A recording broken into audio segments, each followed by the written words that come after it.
भारत के 125 करोड़ नागरिक नया संकल्प, नई उमंग, नया जोश, नए सपने लेकर नववर्ष का स्वागत करेंगे। दिवाली के तुरंत बाद हमारा देश ऐतिहासिक शुद्धि यज्ञ का गवाह बना है। 125 करोड़ देशवासियों के धैर्य और संकल्प शक्ति से ये जो शुद्धि यज्ञ चला, आने वाले अनेक वर्षों तक यह देश की दिशा निर्धारित करने में अहम भूमिका निभाएगा। ईश्वर दत्त मानव स्वभाव अच्छाइयों से भरा रहता है, लेकिन समय के साथ आई विकृतियां, बुराइयों के जंजाल में वो घुटन महसूस करने लगता है। भीतर की अच्छाइयों के कारण विकृतियां और बुराइयों की घुटन से बाहर निकलने के लिए वो छटपटाता रहता है। हमारे राष्ट्र जीवन और समाज जीवन में भ्रष्टाचार, काला धन, जाली नोटों के जाल ने ईमानदार को भी घुटने टेकने के लिए मजबूर कर दिया था। उसका मन स्वीकार नहीं करता था, लेकिन उसे परिस्थितियों को सहना पड़ता था, मजबूरन स्वीकार करना पड़ता था। दिवाली के बाद की घटनाओं से ये सिद्ध हो चुका है कि करोड़ों देशवासी ऐसी घुटन से मुक्ति के अवसर की तलाश कर रहे थे।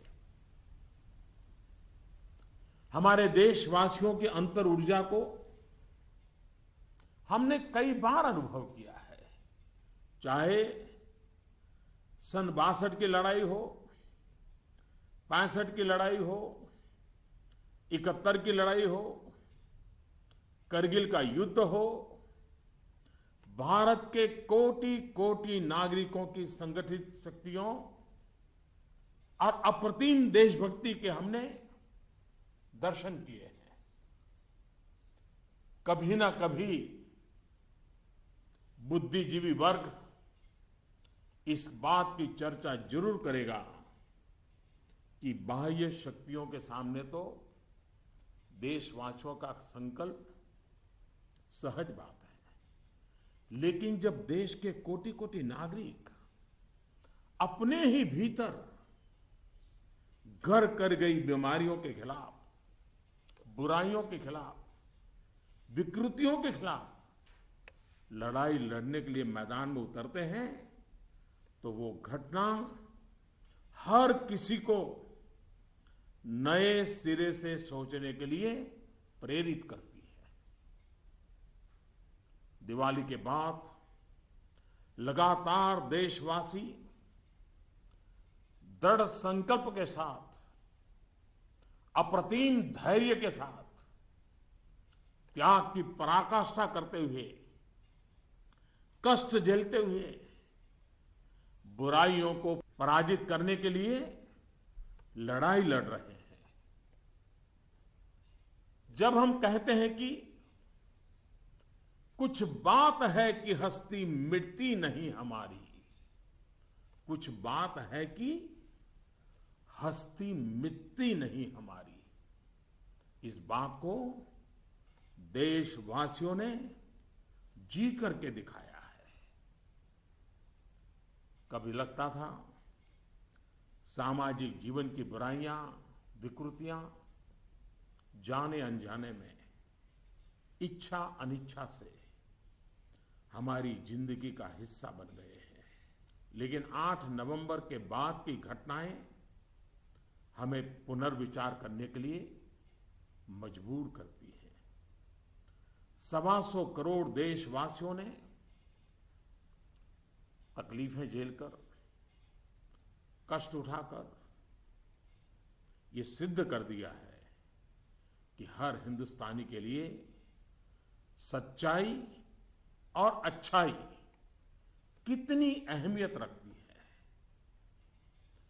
काल के कपाल पर यह अंकित हो चुका है कि जनशक्ति का सामर्थ्य क्या होता है। उत्तम अनुशासन किसे कहते हैं? अपप्रचार की आंधी में सत्य को पहचानने की विवेक बुद्धि किसे कहते हैं?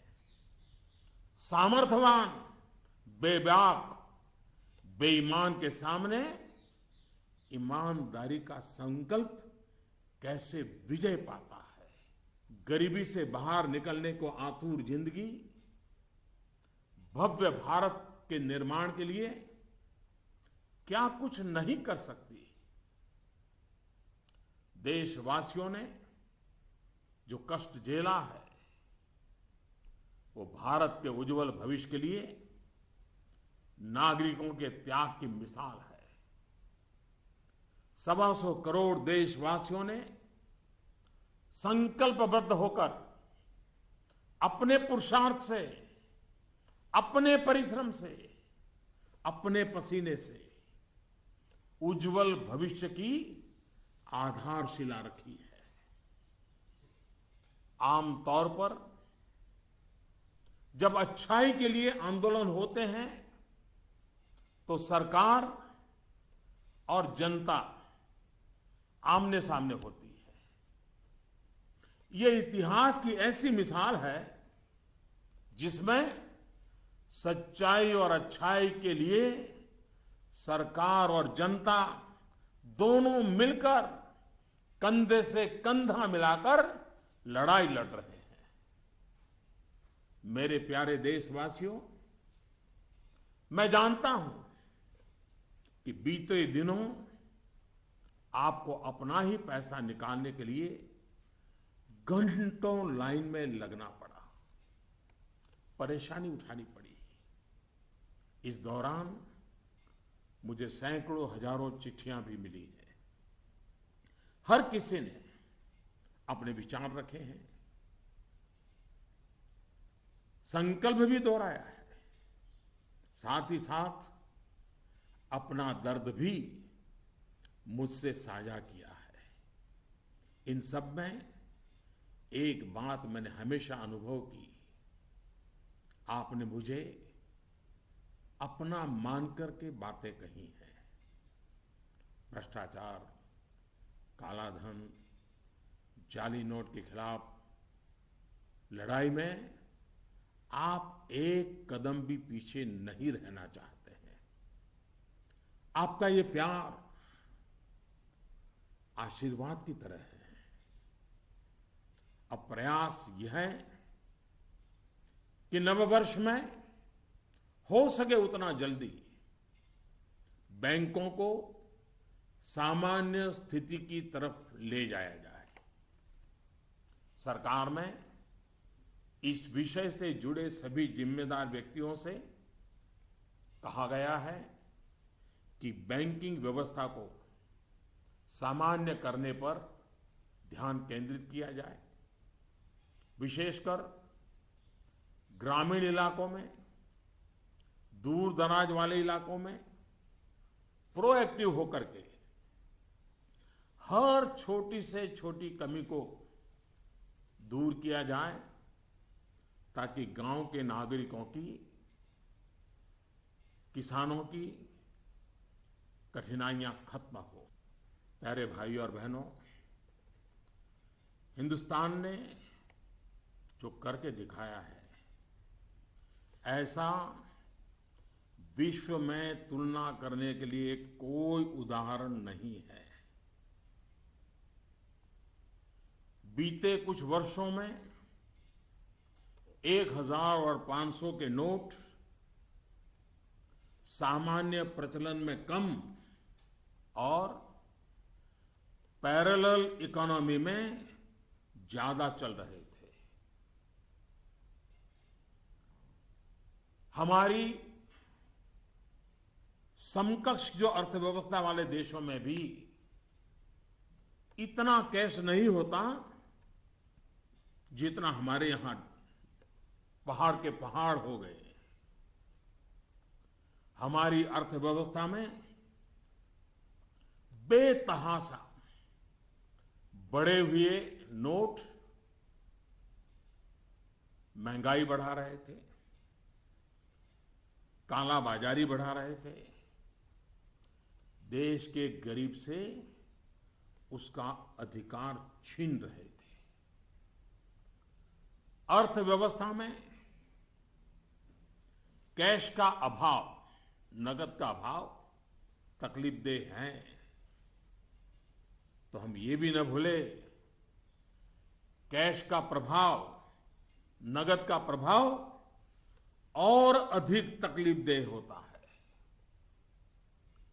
हमारा ये प्रयास है कि इसका संतुलन बना रहे। एक बात में सभी अर्थशास्त्रियों की सहमति है कि कैश अथवा नगद अगर अर्थव्यवस्था से बाहर होते हैं तो विपत्ति है। वही कैश या नकद अगर अर्थव्यवस्था की मुख्य धारा में हो तो विकास का साधन बनता है। इन दिनों करोड़ों देशवासियों ने जिस धैर्य, अनुशासन और संकल्प शक्ति के दर्शन कराए हैं, अगर आज लाल बहादुर शास्त्री होते, जयप्रकाश नारायण होते, राम मनोहर लोहिया होते, कामराज जी होते, तो अवश्य देशवासियों को भरपूर आशीर्वाद देते। किसी भी देश के लिए ये एक शुभ संकेत है कि उसके नागरिक कानून और नियमों का पालन करते हुए गरीबों की सेवा में सरकार की सहायता के लिए मुख्य धारा में वापस आना चाहते हैं। इन दिनों इतने अच्छे अच्छे उदाहरण सामने आए हैं जिसका वर्णन करने में हफ्तों बीत जाए। नकद में कारोबार करने पर मजबूर अनेक नागरिकों ने कानून नियम का पालन करते हुए मुख्य धारा में आने की इच्छा प्रकट की है। यह अप्रत्याशित है और सरकार इसका स्वागत करती है। मेरे प्यारे देशवासियों, हम कब तक सच्चाइयों से मुंह मोड़ते रहेंगे? मैं आपके सामने एक जानकारी साझा करना चाहता हूं और इसे सुनने के बाद या तो आप हंस पड़ेंगे या फिर आपका गुस्सा फूट पड़ेगा। आपको जानकर के हैरानी होगी, सरकार के पास दर्ज की गई जानकारी के हिसाब से देश में सिर्फ और सिर्फ 24 लाख लोग ये स्वीकारते हैं कि उनकी आय 10 लाख रुपये सालाना से ज्यादा है। क्या किसी देशवासी के गले ये बात उतरेगी? आप भी अपने आसपास बड़ी बड़ी कोठियां, बड़ी बड़ी गाड़ियां देखते ही होंगे। देश के बड़े बड़े शहरों को ही देखें तो किसी एक शहर में आपको सालाना 10 लाख से अधिक आय वाले लाखों लोग मिल जाएंगे। क्या आपको नहीं लगता कि देश की भलाई के लिए ईमानदारी के आंदोलन को और अधिक ताकत देने की जरूरत है? भ्रष्टाचार, काले धन के खिलाफ इस लड़ाई की सफलता के कारण ये चर्चा बहुत स्वाभाविक है कि अब बेईमानों का क्या होगा, बेईमानों पर क्या बीतेगी, बेईमानों को क्या सजा होगी। भाइयों और बहनों, कानून का काम करेगा, पूरी कठोरता से करेगा, लेकिन सरकार के लिए इस बात की भी प्राथमिकता है कि ईमानदारों को मदद कैसे मिले, ईमानदारों को सुरक्षा कैसे मिले, ईमानदारी की जिंदगी बिताने वालों की कठिनाई कैसे कम हो, ईमानदारी अधिक प्रतिष्ठित कैसे हो। ये सरकार सज्जनों की मित्र है और दुर्जनों को सज्जनता के रास्ते पर लौटाने के लिए उपयुक्त वातावरण को तैयार करने के पक्ष में है। वैसे ये भी एक कड़वा सत्य है कि लोगों को सरकार की व्यवस्थाओं, कुछ सरकारी अफसरों और लाल फीताशाही से जुड़े कटु अनुभव होते रहते हैं। इस कटु सत्य को नकारा नहीं जा सकता। इस बात से कौन इनकार कर सकता है कि नागरिकों से ज्यादा जिम्मेवारी अफसरों की है, सरकार में बैठे छोटे बड़े व्यक्ति की है। और इसलिए चाहे केंद्र सरकार हो, राज्य सरकार हो या फिर स्थानीय निकाय, सबका दायित्व है कि सामान्य से सामान्य व्यक्ति के अधिकार की रक्षा हो, ईमानदारों की मदद हो और बेईमान अलग थलग हो। दोस्तों, पूरी दुनिया में एक सर्वसामान्य तथ्य है कि आतंकवाद, नक्सलवाद, जाली नोटों का कारोबार, ड्रग के धंधे से जुड़े लोग, मानव तस्करी से जुड़े लोग, हथियारों के कारोबार में लगे लोग, ये सब लोग काले धन पर ही निर्भर रहते हैं। ये समाज और सरकारों के लिए नासूर बन गया है। इस एक निर्णय ने इन सब पर गहरी चोट पहुंचाई है। आज काफी संख्या में नौजवान हिंसा का रास्ता छोड़ मुख्य धारा में लौट रहे हैं। अगर हम जागरूक रहें तो अपने बच्चों को हिंसा और अत्याचार के उन रास्तों पर वापस लौटने से बचा पाएंगे। इस अभियान की सफलता इस बात में भी है कि अर्थव्यवस्था की मुख्य धारा से बाहर जो धन था वो बैंकों के माध्यम से अर्थव्यवस्था की मुख्य धारा में वापस आ गया है। पिछले कुछ दिनों की घटनाओं से ये सिद्ध हो चुका है कि चालाकी के रास्ते खोजने वाले बेईमान लोगों के लिए आगे के रास्ते बंद हो चुके हैं। टेक्नोलॉजी ने इसमें बहुत बड़ी सेवा की है। आदतन बेईमान लोगों को भी अब टेक्नोलॉजी की ताकत के कारण काले कारोबार से निकलकर कानून नियम का पालन करते हुए मुख्य धारा में आना ही होगा। साथियों, बैंक कर्मचारियों ने इस दौरान दिन रात एक किए हैं। हजारों महिला बैंक कर्मचारी भी देर रात तक रुककर इस अभियान में शामिल रही है। पोस्ट ऑफिस में काम करने वाले लोग, बैंक मित्र, सभी ने सराहनीय काम किया है। हाँ, आपके इस भगीरथ प्रयास के बीच कुछ बैंकों में कुछ लोगों के गंभीर अपराध भी सामने आए हैं। कहीं कहीं सरकारी कर्मचारियों ने भी गंभीर अपराध किए हैं और आदतन फायदा उठाने का निर्लज्ज प्रयास भी हुआ है। इन्हें बख्शा नहीं जाएगा। भाइयों बहनों, देश के बैंकिंग सिस्टम के लिए एक स्वर्णिम अवसर है। इस ऐतिहासिक अवसर पर मैं देश के सभी बैंकों से आग्रहपूर्वक एक बात कहना चाहता हूं।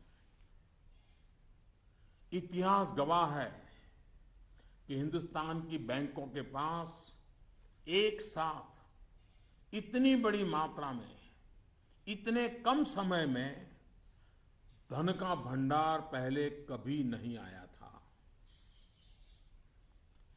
बैंकों की स्वतंत्रता का आदर करते हुए मेरा आग्रह है कि बैंक अपनी परंपरागत प्राथमिकताओं से बाहर निकलकर अब देश के गरीब, निम्न मध्यम वर्ग और मध्यम वर्ग को केंद्र में रखकर अपने कार्य का आयोजन करें।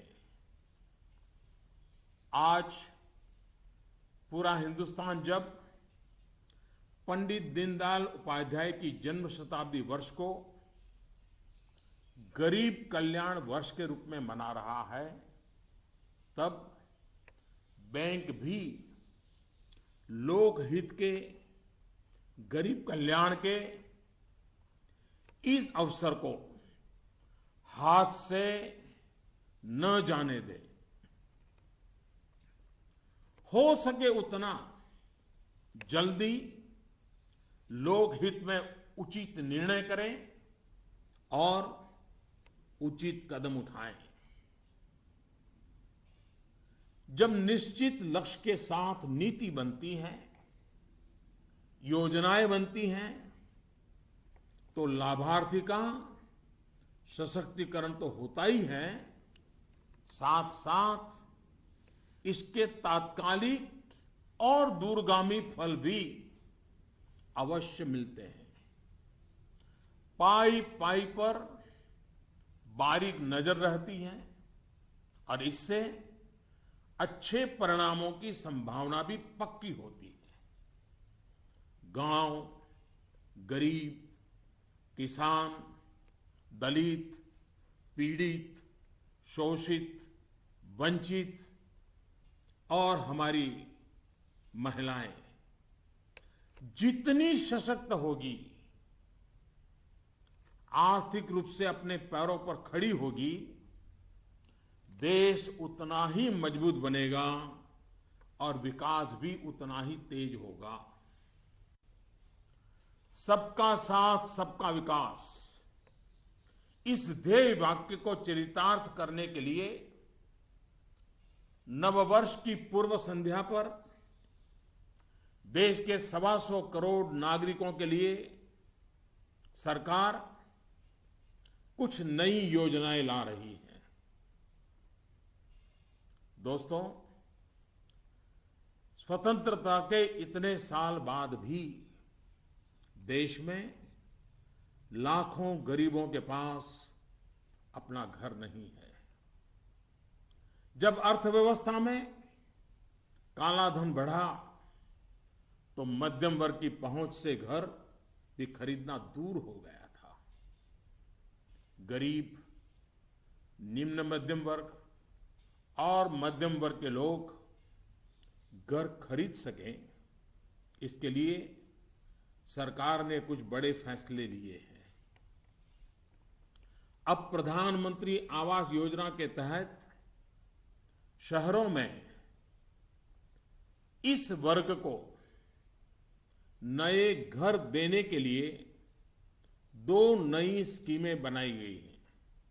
इसके तहत 2017 में घर बनाने के लिए 9 लाख रुपए तक के कर्ज पर ब्याज में 4% की छूट और 12 लाख रुपए तक के कर्ज पर ब्याज में 3% की छूट दी जाएगी।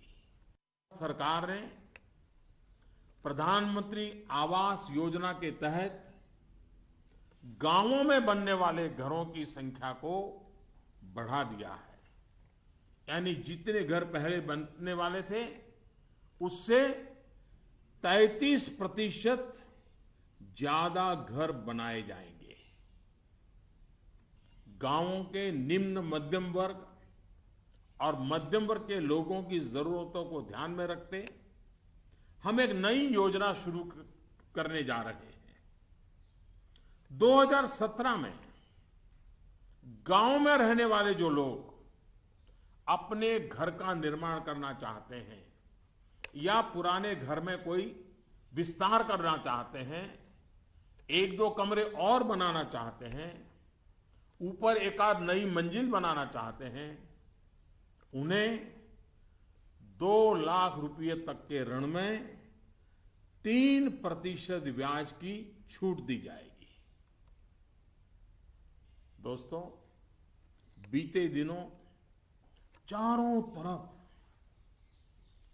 ऐसा वातावरण बना दिया गया था कि देश की कृषि बर्बाद हो गई है। ऐसा वातावरण बनाने वालों को मेरे देश के किसानों ने करारा जवाब दिया है। पिछले वर्ष की तुलना में इस वर्ष रबी की बुआई में 6% ज्यादा वृद्धि हुई है। फर्टिलाइजर भी 9% ज्यादा उठाया गया है। सरकार ने इस बात का लगातार ध्यान रखा कि किसानों को बीज की दिक्कत ना हो, खाद की किल्लत ना हो, कर्ज लेने में परेशानी ना आए। अब किसान भाइयों के हित में कुछ और अहम निर्णय भी लिए गए हैं। डिस्ट्रिक्ट कोऑपरेटिव सेंट्रल बैंक और प्राइमरी सोसाइटी से जिन किसानों ने खरीफ और रबी की बुआई के लिए कर्ज लिया था, उस कर्ज के 60 दिन का ब्याज सरकार वहन करेगी और किसानों के खातों में ट्रांसफर करेगी। कोऑपरेटिव बैंक और सोसाइटी से किसानों को और ज्यादा कर्ज मिल सके, इसके लिए उपाय किए गए हैं। नाबार्ड ने पिछले महीने 21,000 करोड़ रुपए की व्यवस्था की थी। अब सरकार इसे लगभग 2 गुना करते हुए इसमें 20,000 करोड़ रुपए और जोड़ रही है। इस रकम को नाबार्ड कोऑपरेटिव बैंक और सोसाइटीज को कम ब्याज पर देगा और इससे नाबार्ड को जो आर्थिक नुकसान होगा उसे भी सरकार वहन करेगी। सरकार ने यह भी तय किया है कि अगले 3 महीने में 3 करोड़ किसान क्रेडिट कार्डों को रुपे कार्ड में बदला जाएगा। किसान क्रेडिट कार्ड में एक कमी यह थी कि पैसे निकालने के लिए बैंक जाना पड़ता था। अब जब किसान क्रेडिट कार्ड को रुपे कार्ड में बदल दिया जाएगा तो किसान कहीं पर भी अपने कार्ड से खरीद बिक्री कर पाएगा। भाइयों और बहनों, जिस प्रकार देश की अर्थव्यवस्था में कृषि का महत्व है, उसी प्रकार विकास और रोजगार के लिए लघु और मध्यम उद्योग, जिसे एमएसएमई भी कहते हैं, इसका भी महत्वपूर्ण योगदान है। इस बात को ध्यान में रखते हुए सरकार ने इस क्षेत्र के लिए कुछ निर्णय लिए हैं जो रोजगार बढ़ाने में सहायक होंगे।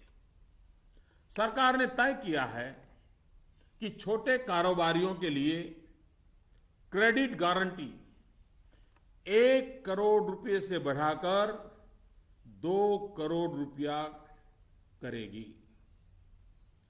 भारत सरकार एक ट्रस्ट के माध्यम से बैंकों को ये गारंटी देती है कि आप छोटे व्यापारियों को लोन दीजिए, गारंटी हम लेते हैं, अब तक यह नियम था कि 1 करोड़ रुपए तक के लोन को कवर किया जाता था। अब 2 करोड़ रुपए तक का लोन क्रेडिट गारंटी से कवर होगा। एनबीएफसी यानी कि नॉन बैंकिंग फाइनेंशियल कंपनी से दिया गया लोन भी इसमें कवर होगा। सरकार के इस फैसले से छोटे दुकानदार, छोटे उद्योगों को ज्यादा कर्ज मिलेगा। गारंटी का खर्च केंद्र सरकार द्वारा वहन करने के कारण इन पर ब्याज दर भी कम होगी। सरकार ने बैंकों को ये भी कहा है कि छोटे उद्योगों के लिए कैश क्रेडिट लिमिट को 20% से बढ़ाकर 25% करें। इसके अलावा डिजिटल माध्यम से हुए ट्रांजैक्शन पर वर्किंग कैपिटल लोन 20% से बढ़ाकर 30% तक करने को कहा गया है। नवंबर में इस सेक्टर से जुड़े बहुत से लोगों ने कैश डिपॉजिट किया है। बैंकों को कहा गया है कि वर्किंग कैपिटल तय करते वक्त इस बात का भी संज्ञान लिया जाए। कुछ दिन पहले ही सरकार ने छोटे कारोबारियों को टैक्स में बहुत बड़ी राहत देने का भी निश्चय किया था। जो कारोबारी साल में 2 करोड़ रुपए तक का व्यापार करते हैं, उनके टैक्स की गणना 8% आय को मानकर की जाती थी। अब ऐसे व्यापारी के डिजिटल लेन देन पर टैक्स की गणना 6% आय मानकर के की जाएगी। इस तरह उनका टैक्स काफी कम हो जाएगा। दोस्तों, मुद्रा योजना की सफलता निश्चित तौर पर बहुत ही उत्साहवर्धक रही है। पिछले साल करीब करीब 3.5 करोड़ लोगों ने इसका फायदा उठाया है। दलित, आदिवासी, पिछड़ों एवं महिलाओं को प्राथमिकता देते हुए सरकार का इसे अब डबल करने का इरादा है। मैं माताओं बहनों से भी एक बात करना चाहता हूं। गर्भवती महिलाओं के लिए भी एक देशव्यापी योजना की शुरुआत की जा रही है। अब देश के सभी 650 से ज्यादा जिलों में सरकार गर्भवती महिलाओं को अस्पताल में पंजीकरण और डिलीवरी, टीकाकरण और पौष्टिक आहार के लिए 6,000 रुपये की आर्थिक मदद करेगी। ये राशि गर्भवती महिलाओं के अकाउंट में ट्रांसफर की जाएगी, सीधी उनके खाते में जमा कर दी जाएगी। देश में माता मृत्यु दर को कम करने में इस योजना से बड़ी सहायता मिलेगी। वर्तमान में ये योजना सिर्फ 4,000 रुपये की आर्थिक मदद और पायलट प्रोजेक्ट के रूप में सिर्फ 53 जिलों में चलाई जा रही है। भारत में सीनियर सिटीजन्स, वरिष्ठ नागरिकों की संख्या भी बहुत है। सरकार ने सीनियर सिटीजन्स का भी विशेष ध्यान रखा है। सरकार वरिष्ठ नागरिकों के लिए भी एक स्कीम शुरू करने जा रही है। बैंक में ज्यादा पैसा आने पर अक्सर बैंक डिपॉजिट पर इंटरेस्ट रेट घटा देते हैं। वरिष्ठ नागरिकों पर इसका प्रभाव ना हो इसलिए 7.5 लाख रुपए तक की राशि पर 10 साल तक के लिए सालाना 8% का इंटरेस्ट रेट ब्याज दर सुरक्षित किया जाएगा। ब्याज की ये राशि वरिष्ठ नागरिक हर महीने प्राप्त कर सकते हैं। भ्रष्टाचार, काला धन की जब भी चर्चा होती है तो राजनेता, राजनीतिक दल, चुनाव का खर्च, ये सारी बातें चर्चा के केंद्र में रहती है। अब वक्त आ चुका है कि सभी राजनेता और सभी राजनीतिक दल देश के ईमानदार नागरिकों की भावनाओं का आदर करें, जनता के आक्रोश को समझें। ये बात सही है कि राजनीतिक दलों ने समय समय पर व्यवस्था में सुधार के लिए सार्थक प्रयास भी किए हैं। सभी दलों ने मिलकर के स्वेच्छा से अपने ऊपर बंधनों को स्वीकार किया है। आज आवश्यकता है कि सभी राजनेता और सभी राजनीतिक दल होलियर देन दाऊ इससे अलग हट करके, मिल बैठ करके पारदर्शिता को प्राथमिकता देते हुए भ्रष्टाचार और काले धन से राजनीतिक दलों को मुक्त कराने की दिशा में सही कदम उठाएं।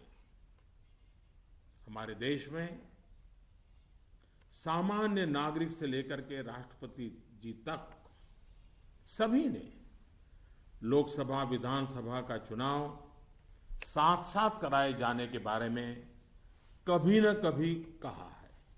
आए दिन चल रहे चुनावी चक्र, उससे उत्पन्न आर्थिक बोझ तथा प्रशासन व्यवस्था पर बने बोझ से मुक्ति पाने की बात का समर्थन किया है। अब समय आ गया है कि इस पर बहस हो, सार्थक बहस हो और रास्ता खोजा जाए। हमारे देश में हर सकारात्मक परिवर्तन के लिए हमेशा स्थान रहा है। अब डिजिटल लेन देन, ऑनलाइन पेमेंट या ई पेमेंट को लेकर के समाज में काफी सकारात्मक परिवर्तन देखा जा रहा है। ज्यादा से ज्यादा लोग इससे जुड़ रहे हैं। कल ही सरकार ने बाबा साहेब भीमराव अंबेडकर के नाम पर डिजिटल ट्रांजैक्शन के लिए पूरी तरह एक स्वदेशी प्लेटफॉर्म भीम लॉन्च किया है। भीम यानी भारत इंटरफेस फॉर मनी। मैं देश के युवाओं से, व्यापारी वर्ग से, किसानों से आग्रह करता हूं कि भीम से ज्यादा जुड़े। साथियों, दिवाली के बाद जो घटनाक्रम रहा, निर्णय हुए, नीतियां बनी, इनका मूल्यांकन अर्थशास्त्री तो करेंगे ही, लेकिन अच्छा होगा कि देश के समाजशास्त्री, इतिहासविद भी इस पूरे घटनाक्रम, निर्णय और नीतियों का मूल्यांकन करें। एक राष्ट्र के रूप में भारत का गांव, गरीब, किसान, युवा, पढ़े लिखे, अनपढ़, पुरुष, महिला, सबने अप्रतिम धैर्य और लोक शक्ति का दर्शन कराया है। कुछ समय के बाद 2017 का नया वर्ष प्रारंभ होगा। आज से ठीक 100 साल पहले 1917 में महात्मा गांधी के नेतृत्व में चंपारण में पहली बार सत्याग्रह का आंदोलन आरंभ हुआ था। इन दिनों हमने देखा कि 100 वर्ष के बाद भी हमारे देश में सच्चाई और अच्छाई के प्रति सकारात्मक संस्कार का मूल्य है। आज महात्मा गांधी नहीं है, परंतु उनका यह मार्ग जो हमें सत्य का आग्रह करने के लिए प्रेरित करता है, वह सर्वाधिक उपयुक्त है। चंपारण सत्याग्रह की शताब्दी के अवसर पर हम फिर एक बार महात्मा गांधी का पुण्य स्मरण करते हुए सत्य के आग्रही बनेंगे तो सच्चाई और अच्छाई की पटरी पर आगे बढ़ने में कोई कठिनाई नहीं आएगी। भ्रष्टाचार और काले धन के खिलाफ इस लड़ाई को हमें रुकने नहीं देना है। सत्य का आग्रह संपूर्ण सफलता की गारंटी है। 125 करोड़ का देश हो, 65% जनसंख्या 35 साल से कम उम्र के नौजवानों की हो, साधन भी हो, संसाधन भी हो और सामर्थ्य में कोई कमी ना हो, ऐसे हिंदुस्तान के लिए कोई कारण नहीं है कि हमारा देश अब पीछे रह जाए। नववर्ष की नई किरण नई सफलताओं का संकल्प लेकर के आ रही है। आइए हम सब मिलकर चल पड़े, बाधाओं को पार करते चले, एक नए उज्जवल भविष्य का निर्माण करें। बहुत बहुत धन्यवाद। जय हिंद।